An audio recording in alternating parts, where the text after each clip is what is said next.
This video is sponsored by Buymotif shopping app. இதில் நிறைய products sales ஆகிட்டுருக்கு, நல்லாவும் இருக்குது, பெஸ்ட்டாகவும் இருக்குது. கீழே டிஸ்கிரிப்ஷனில் லிங்க் கொடுத்துருக்கேன், செக் பண்ணிக்கோங்க ஃப்ரெண்ட்ஸ்.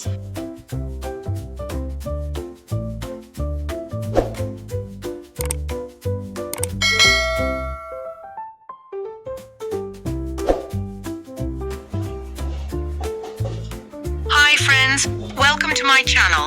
கதை நன்றி சொல்லும் யானை. ஒரு மலைக்காடு, பெரிய பெரிய மரங்கள், ஓடிக்கொண்டிருக்கும் ஆறுகள், பல்வேறு விலங்குகளுடன் அழகாக இருந்தது. அந்த காட்டின் அருகே ஒரு சிறிய கிராமம் இருந்தது. கிராம மக்கள் அவர்கள் தங்கள் விவசாய வேலைகளில் மிகவும் பிஸியாக இருந்தார்கள். அந்த கிராமத்தில் அருண் என்று ஒரு சிறிய சிறுவன் இருந்தான். அவன் உதவிகரமானவன், எப்போதும் பிறருக்கு உதவ விரும்புபவன். அவனுக்கு விலங்குகளை மிகவும் பிடிக்கும். அவன் அடிக்கடி காட்டின் அருகே சென்று பறவைகளையும் சிறிய விலங்குகளையும் ரசிக்க பார்ப்பான்.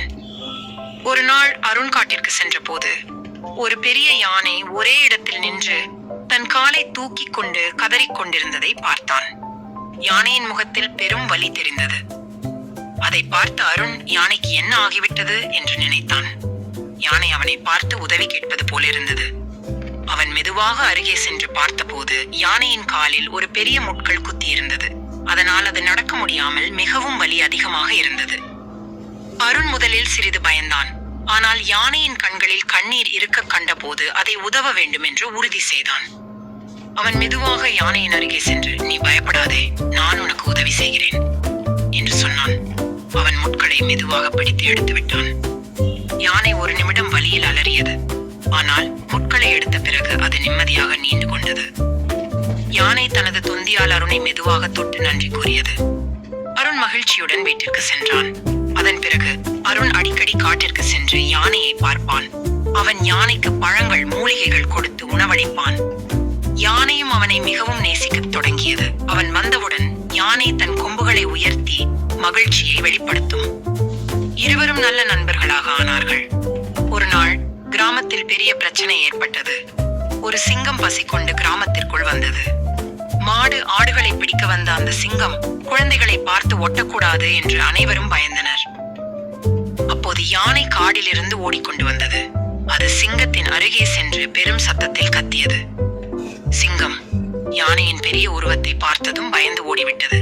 கிராம மக்கள் யானையை கைகொட்டி பாராட்டினார்கள். அருண் யானைக்கு போய், நீ என் கிராமத்தை காப்பாற்றி விட்டாய், நன்றி என்றான். யானை தன் தொண்டியால் அவனை அழுத்தமாக தொட்டு, நீயும் என்னை காப்பாற்றினாய், இது என் கடமை என்று நினைத்தது. அந்த நாளிலிருந்து யானை கிராமத்தில் உள்ள அனைவருக்கும் பிடித்த உயிரினமாக மாறியது. கிராம மக்கள் அதை அடிக்கடி பழங்கள் கொடுத்து பாசமாக பார்த்தனர். கதையின் நேரி, நல்ல செயலுக்கு நல்லது கிடைக்கும். அருண் தனது நற்குணத்தால் ஒரு நல்ல நண்பனை பெற்றான். யானையும் ஒரு நல்ல மனிதனை சந்தித்தது. ஸ்டோரி பிடிச்ச லைக் பண்ணுங்க, ஷேர் பண்ணுங்க, சப்ஸ்கிரைப் பண்ணுங்க, காமெண்ட் பண்ணுங்க. Thank you friends.